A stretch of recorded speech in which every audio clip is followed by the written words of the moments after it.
everyone, and welcome to my brand new podcast with me, Byron, and one of my best mates, Kyle. Kyle? All right, he's not going to say anything. You all know me already from travelling the UK and delivering one of the UK's most hard-hitting anti-knife crime presentations dedicated to my younger brother. But because my life is totally based upon prisons, knife crime, gang culture, I've decided to go with one of my main mottos, one of my favourite mottos, and that is being happy is a choice. So this podcast is entirely about making you, the viewer, smile. Kyle, what do you reckon about that? Kyle? Okay, so then, without further ado, welcome That's to... a bad!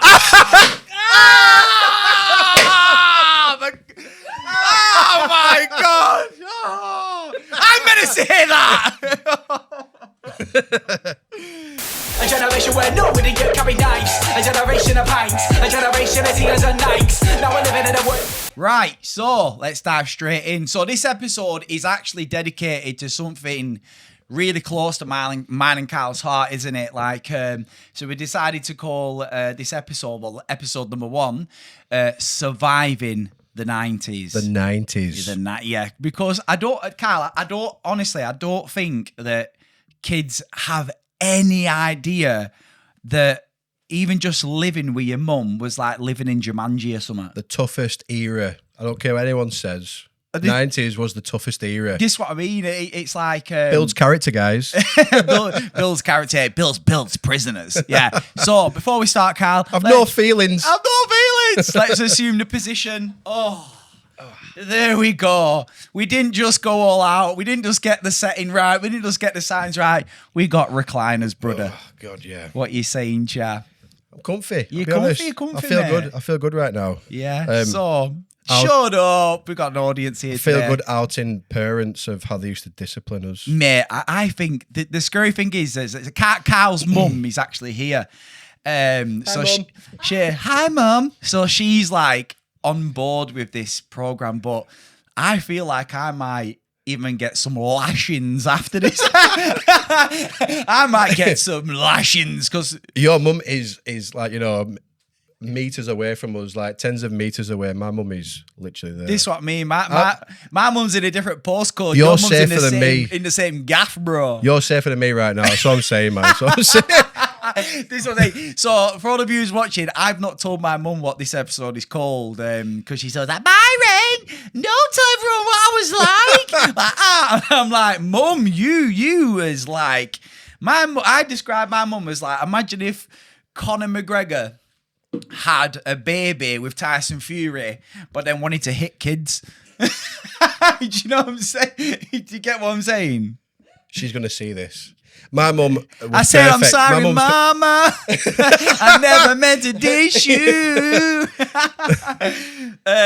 This is one-sided, guys. My mum was perfection. That's what I'm saying. Yeah, You know what you're doing? Yo, shut up. He's just scared that his mum's in eye shot of like throwing a stiletto at him. Can I still get a lift home? She's sat over there in the corner sharpening a slipper as we speak. Real though, 90s. So, 90s mums. Kyle, listen. Byron. So what we've been doing some research, and I've got the first one for you. So these stories we've got off the internet. We've chose a hand selection of them, and what we're going to do is then we're going to obviously compare these to our lives. So, Carl, we're going to go in hard, brother. You've not heard this, have you? No. So you're ready. You're not ready for this, right? So, viewers, we're going to go in hard, right? So, here we go. In the 60s, this happened. I was 12. Straight away, like, I'm going to read it in a certain voice, yeah? Okay. I was 12 years old. Morgan Freeman, please. I was 12 years old. No, I can't do that. No, he's not Morgan Freeman, I'm sorry. That was just tired chaff Byron, right? Ready? So I was 12 years old. I was caught masturbating by my mother. Awkward. She grabbed the ruler off my desk and beat my erection beat my erection until it went down. She then beat me with a hairbrush and a belt. Wow, multitask.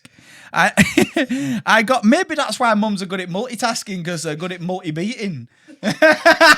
Just beat it. So she beat me with a hairbrush and a belt. And then she got even more mad when I told her I wished death upon her. My mother's face went red, and by that time, she said, by the time I'm done with you, you're going to wish you were the one with dead. She grabbed an extension cord. Oh, because that's got some serious. It really has. Lash on it. She grabbed an extension cord from the floor and whipped me all over my body. I passed out before she was finished. Rah, bro. That is mental. That's tough, that. That's bad. Raw. She woke me up with ammonia and continued the whipping. What the who has ammonia at home? It draw. Triggered already. She woke me up. No, yeah. Which human being just has ammonia just lying around? You know, Tracy comes around for a brew, like, you got any of that ammonia, love? Yeah, it's in the bottom drawer. Like borrowing sugar. Yeah. She woke me up with ammonia and continued the whipping. By this time, she was done. I had welts all over my body, front and back. She came back with some rubbing alcohol and said, I'm sorry. She didn't want me to get an infection, so she rubbed it all over my body. I was out of school for a week. Bro, that is like... Is that that can't be a 90s, mum? No, 60s. Jesus Christ. I think that, obviously, for every 10 years we get back, it goes worse. I mean, if we went back to the 50s... it gets less. I mean, I mean, it gets worse going back. I mean, if this is the 60s, if that were the 50s, she might have beaten with, like, I don't know, like a metal chain. Jesus Christ. Instead of rubbing alcohol, it would be like sandpaper. Yeah, or dash with diesel. Just because I care about you. Oh my God. I mean... We had it tough, bro, in the 90s, but even that 60s, I kind of feel a lot better. I do feel better. Jesus Do you know what? Christ. I feel cleansed. Mum, you was decent. That is mental. So I'll start off with you, Carl, then. So go on then. I tell you, I don't want to just put it all on your mum. Give me something like a scenario of something you did and what punishment you got. What was it like? What was what? I tell you what. Give me do that. Give me something you did. So that justifies the punishment. Christ. Justifies the punishment. But then I also want to know, like, is any punishment justified? I don't know. Really, depends, doesn't it? What do the viewers think? I don't know. Tell us in the comments. Is any punishment justified? But so yeah, go on then, Carl. So go on. You can start the ball rolling. What was your 90s mum experience? I mean, Christ. Well, first of all, why you got to a why point. it looks like you're holding a mic like a violin? I know, yeah. She beat me hard. You're not on back end at Titanic, bro. Let go of Please it. give me sympathy. Go on, then. I made a lot of mistakes growing up. I'll be honest, I stressed my parents out a lot with some of the things that I used to do. I think they got it the first couple of times they might have been considered a bit more severe than what it should have been for what I committed. But I swear... Committed? That's a strong word for a child in the 90s. But I swear to God, anything that I did after that, there was always at the back of my mind, there was that fear. There's no fear nowadays. Do you know This is what what I mean. You could tell your mum to F off now and probably All kinds, chuck acid in her face, and she's still nothing got, happens. Billy's a good kid though. He didn't mean it. I'm blind, but he didn't mean it. But back then, if parents were asleep and I made any sort of noise, I had that little fear just before I'd make a noise. Do you know what I mean? Yeah. I didn't do it, but because I was a special child, I still am now. I still committed those crimes, you know what I mean? Like, Christ, there's just a list of things that I can't. So go on then. I'm trying to pinpoint one like now. So I tell you what. What was your mum? What was your mum's favourite tool? What was your mum's favourite weapon? I think it was the closest thing to her. No. Lampshade, slipper. I don't mean that. Microwave. The slipper. I mean, yeah. But it was more, it was this. this was like so swift. You didn't know you'd been hit until it hurt. Do you know what I mean? Yeah. You did. I didn't even know I did out until I felt something. Your mum was that quick. Mate, you can't even see it. Is it Bruce Lindsley? Bruce Laney. Bruce Laney. It sounds like a film, doesn't it? Talk about Tyson being quick. You know, nothing on 90s mums. That's all I'm saying. Like, I'd be confused, stood there thinking, I know what I've done, but I've not processed it because I know what's about to happen. And if you're like, what's that over there, Carl? What have you done over there? That was how it started. That was like the trick, because you always looked away. You know what I mean? And then before you knew it, handprint right on your cheek. So your mum was a diversion queen. That's what I'm saying. And if there was multiple people in the room, you had no idea who it was. You know what I mean? That quick. It's that quick, bro. You blink and it's like, that's it. It's like when you said then what tool was the weapon. No, what triggered me then? I'm triggered. I'm triggered. Viewers, I'm triggered. We should have put mental trigger health is a warning on this, serious shouldn't we? thing, guys. It's, you know, it's just safe do space. you know what got me then when I was listening to you is, and I'm not even joking, because for the viewers watching this is not practice. This is all just off the cuff. Is when you went like making a noise. Now with my mum, it was crazy. I still don't understand her I don't understand her period still to this day, right? So she could be fast asleep, snoring, and the key go in the door, bang, she's ready for beef. 100, yeah, it was mad, right? Yeah. And I come in, and in 25 Elgin Street, where we used to live, where me and JJ was raised, you go up the stairs, and there was a certain stair that used to go creak. Yeah. Well, the nutty got, but it made them thinking, it's looking at me going, I've got you, bro. Yeah. I've got you, bro. And you go, and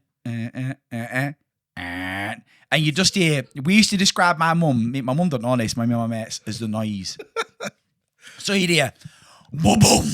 And that was both feet hitting the floor, the wooden floor. And then you did boom, boom, boom. Door you comes felt over. the sonic boom. Then, sonic boom. You felt boom. the vibrations, guys. Then there's like just because we used to have like a window at top of stairs. Yeah. And then you just see the light like a cat shining off her eyes, and she'd go.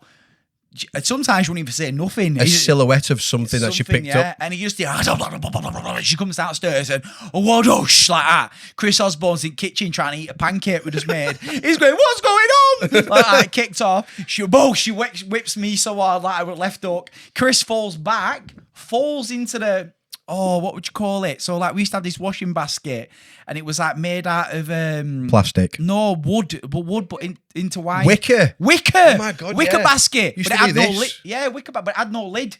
And then Chris was inside the wicker basket, like this, going, not knowing what's going on. I'm going, Tracy, calm down. It's just a pancake. Looking like a teenage Mutant Ninja Turtle. Whoosh. In my head, I'm hearing a guy going, let's get ready to rumble. And she's throwing pans at me, stuff like that. And then she just swiftly just go, back upstairs. Like it was a PlayStation 1 game or something. Job done, guys. Job done. Boss wasn't beaten on that one. That's it. And she goes to bed. It's mental. It's crazy. I mean, I don't think people understand how lucky they've got it today. They really don't. Fear also has a positive effect on respect.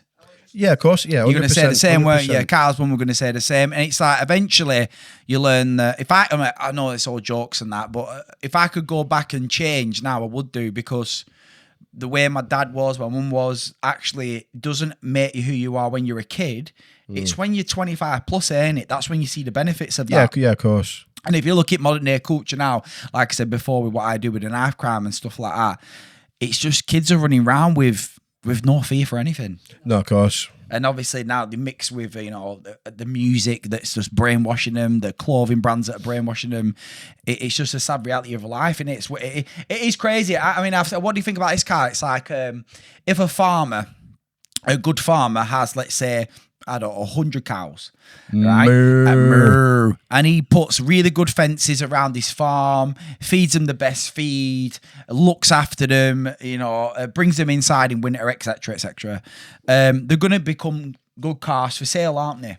Now, let's say a bad farmer on the next farm does exactly the same, but doesn't feed them good feed, and to save money, doesn't put fences around his farm. Yeah. Then them cows, then without no structure, without no guidance, leave the farm, they escape, they end up going onto the motorway. They don't just cause death to themselves, they cause death to others. Yeah. You see what I'm saying? You can see the difference. It's got a knock-on effect. But obviously, there's a big difference between shouting at your kid and then your mum absolutely licking your ass up with a lampshade. That means hitting. That means hitting, yeah. You know, cool kids. To elaborate on what I said Cool before. kids. To elaborate what I said on before. So, you know, there was... If it was always threatened with maybe, you know, I ain't going to feed you tonight. There's no food for you. If you carry on with this behaviour... That sounds so underwhelming. You know, we was always threatened with like, you might get slapped tonight. But you said, we're always threatened with, I might not feed you tonight. That was bad. I mean, not putting you Laney, I'm up. You're a bad man, you. Oh, she's a real bad man. Oh, yeah, because being it with an object is just as bad as not being fed for an evening. You know what I mean? Jesus Christ. I'm just... you know, my PTSD tonight, like, you're going to a doctor tomorrow and be like, what did you do last night? I podcasted. These were tactics. I know. Like, I feel like Oh, at the time, I was hard work. Yeah. You probably, like, if your mum was here now, she would probably say, oh, mate, I you was hard work. Mate, I was the type of kid that for no unknown reason, I'd walk into the garden with, or like the yard, with a golf stick and a golf ball. I'd put the golf ball on the floor. This is a true story. I'd whack that golf ball as hard as I possibly can against the garden wall. Any near window. And then the wonder nearest why window. it went straight through the kitchen window. And I'd be like, Mum! I just come home and the kitchen window was bust. Then she beat me with a golf club. It was kind of a punishment. So I remember I wasn't the most well behaved in any scenario, be in school or home or whatever. And I remember the estate we used to live on. There were so many kids, so we used to play loads of different games, blah blah blah. We'll get onto that another time. But this one time, there was like 4 or 5 guys. I must have like upset them at some point, and I don't remember how I did.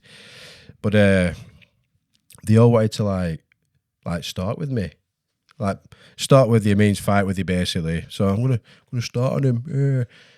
So I remember trying to fend off like 3 or 4 guys all trying to have a go at me. For some reason, I was just like, I have no idea what I've done. You know what I mean? I remember running like 2 or 3 laps around this huge estate we used to live on. Like, and I was a chubby kid, you know, I'm still am now, like, but back then a little bit more. So me trying to run around, trying to lose 4 or 5 guys was really like, it was a tough thing, you know what I mean? Why do you have to make again, it was the fear of being caught and being hit. Don't know where I got that from. So anyway, running to trauma. I know, yeah, trauma. Running to the house, knocking on the door, like, you know, out of breath, like knocking at the door, saying, Mum, like some guy's having a go at me. And I think you said something like, what have you? It wasn't like, oh my God, are you okay? What's happened? It was just like, what did you do to them? You know what I mean? I'm like, I can't remember.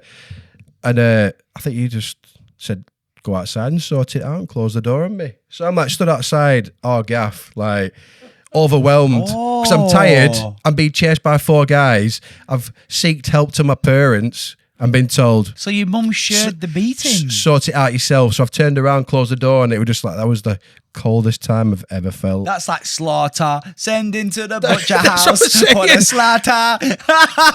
So mum's just gone like, she's tired. I can't be asked beating him today. Go and fight them 4 lads yourself. Bullshit. It was like walk of shame because they seen what had happened, and I think they felt sorry for me as well. I wonder if if there was a theme tune for any, it were "Hello Darkness, my old friend." You're just walking, it's all grey scene, and you're walking in. It's like, get him. There's a Simply Red tune. Like Simply Red used to make some depressing songs. There's definitely a Simply Red song. I can't remember because I'm not that old. This is what I mean. Hang on. I'm sorry. What about when them boys chased you across Blackpool Road? Oh my God! I told my friend this story the other day. Like, yeah, go on. Oh, okay. Is it me again? Okay, yeah, go on. I'm sorry. Right. So again, in high school, you know, I used to mess around a lot because, you know, trying to figure myself out. You know, he was confused. I was confused. Can you see why? Was My he mum's a boy? a 90s mum, or was he a man? So I used to get bullied quite a lot, you know. Everyone did. I think I have not heard. I think that when people say people get bullied in school, everyone gets bullied because you only live your life through your perspective, so you don't know what someone else is going through. Like, and then when you talk to people when you get older, the people you didn't think get bullied, and they're like, "Yeah, this person used to give me grief all the time." It just depends on how they took it and what happened to them. Like, there's never a competition with who's been through more than the other one because it's your own personal hell. Do you know what I mean? So yeah, I used to get bullied quite a bit in high school, and I remember it was Ashton High School. So it was a big building. We had a huge field. So I used to cut across. It saved 2 or 3 minutes to get home sooner. So I remember walking across there, and I seen these 3 guys that were I think I had a fight with one of their friends a few days previous, and I got the better of him. Let's be honest, because it's me, and they didn't like it. So I remember walking across, kept looking behind me. Must have been about maybe 5-10 meters behind me, so there was a little bit of space. But obviously, I was on the paranoia because I kept walking, turning around. We got on Blackpool Road. That's a long road. If you know Blackpool Road, it's very, very long. Blackpool Road. So I'm walking down on the way home, but kept turning around, and these guys are getting closer. You know, they started to pick up the pace, and I crossed over. And they kept on walking, but they walked kind of past me. So I thought, oh, fair enough. I've just avoided, beating today, which was quite a nice feeling, I'll be honest. Yeah. You know what I mean? Avoid the beating. Yeah, of course. So they'd spotted me stopping and waiting we're just on Blackpool Road. So then they've turned and started looking at me kind of thing. But at this point, they started fanning out. So there's one in the middle, one on either side of me, on the opposite side of the road. Now they're strategizing. That's what I'm saying. And that made me feel even worse. And I was like, oh, God, what's going to happen here? So I remember they started walking across the road, and then they picked up the pace. Please tell me your mum comes running out of nowhere, pulls up like Ghostbusters and starts licking kids up with... Get into that. It's about me now, mate. Come on. I'm getting bullied. We have some sympathy for me. Oh, my God. I'm getting bullied. Tell you what, we're going to be tomorrow. So anyway, started running towards me, right? Because at the time I used to play rugby quite a lot. Chubby kid, I was quite powerful. So the first thing I thought about is just cocoon myself, you know what I mean? Against this bush, one of them thick bushes where you could push your friend in it, and they just bounce off, fling straight off, yeah. So I remember covering myself up moments before impact. And then for some reason, 2 or 3 seconds went by, and I was like, the hell's going on? They've just stopped. So I've looked up, and then my mum, 19 shining armour, had seen this 5 minutes before it started, drove right past them, got out, obviously walked down and obviously seen it happen. And so I've looked up and looked at her, looked around thinking, what's going on kind of thing. She had all 3 guys in one hand. Oh, just in one hand, going if you touch him, I'm going to knock you out. And I was just like, the hell did you do that? So you reversed the beating. 3 guys in one hand, scruff at neck. I'm talking about, she didn't fully lift them off the ground. So your mum's to the point where they had to tiptoe. So that mum's hero, isn't it? That's what I'm saying. That's big what I'm saying. Big up the mudders. Big up the mudders. And I'd only just had his brother 3 weeks before. So you just had a kid? Just had a kid. She just had his little brother, and now she's beating kids up. Yeah. No, she weren't beating kids up. She just held them up to the point where they never did it again. Yeah. 3 guys in one hand, tiptoeing. Do you know how hard it is to tiptoe when you don't want to tiptoe? That's crazy. Holy Family. Oh my God, he's got Holy Family. I tell you what, do you remember in primary school as well? They don't do it because obviously I travel the country doing this in schools. You very rarely see it now. But do you remember being forced to sing? Yes. Kumbaya, my lord. Kumbaya. What was your primary school called? St. Ignatius. Oh my God, I went there as well. Oh God, yeah, I remember bad that. Boy school. It was. Whereas actually our school was a church. Yeah.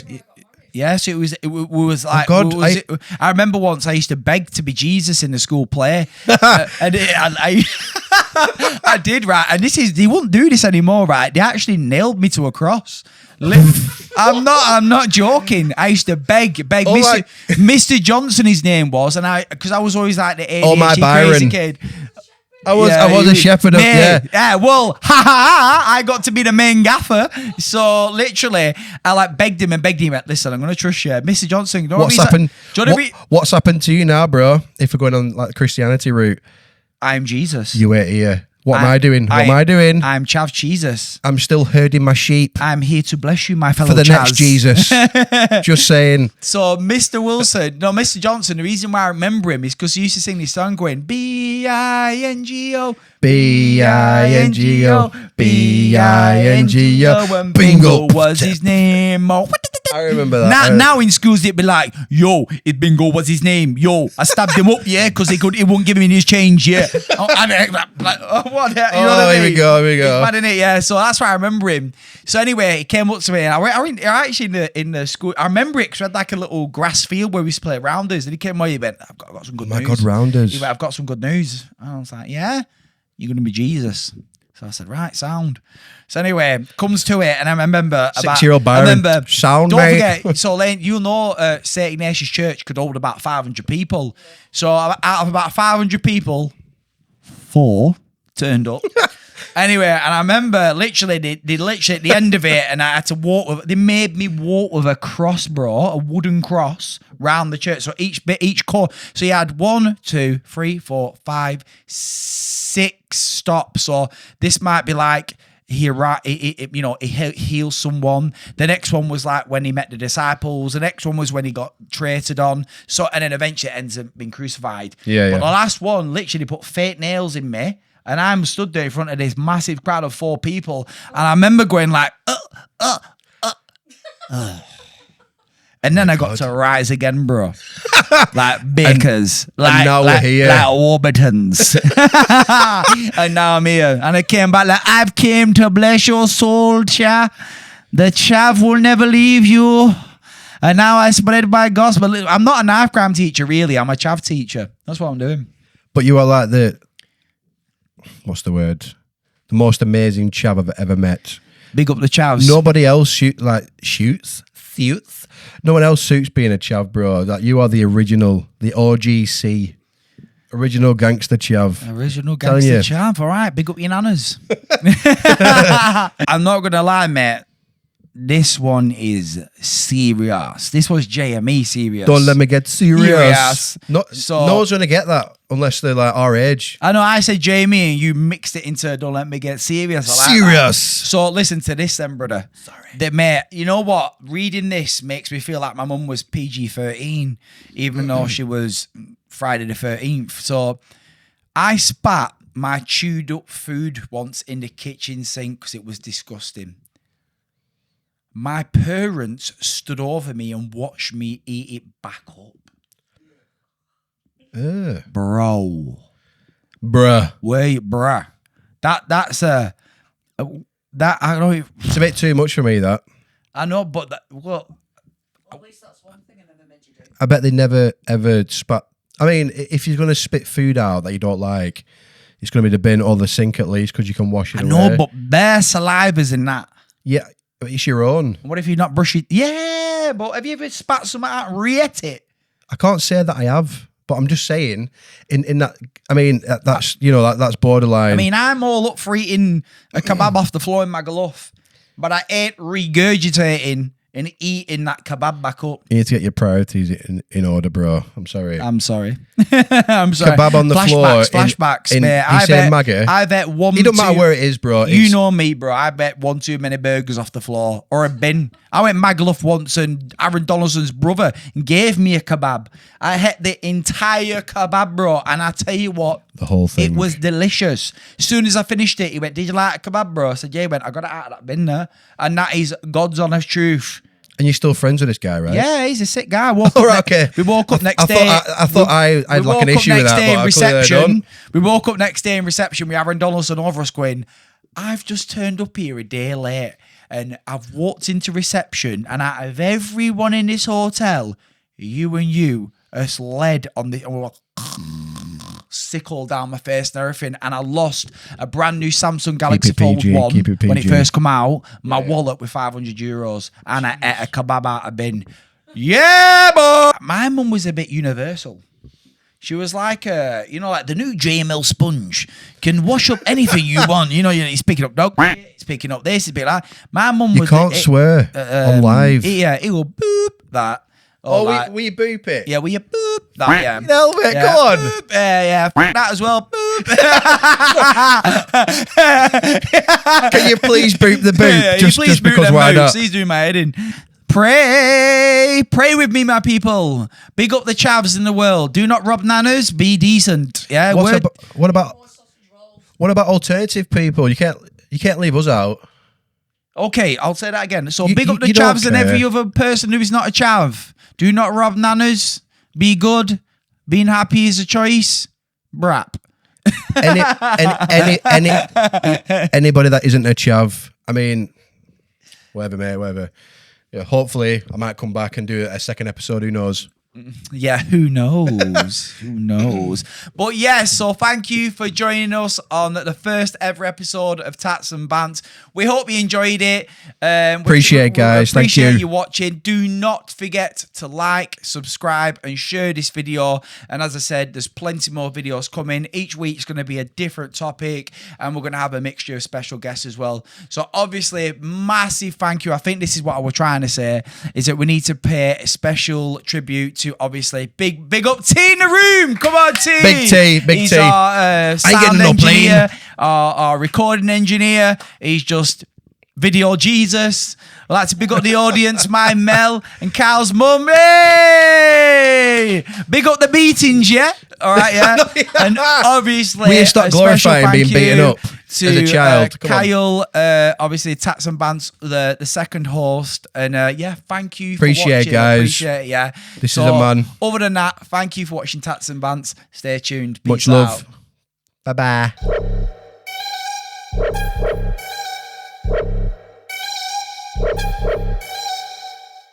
Fuck with the fire on this one.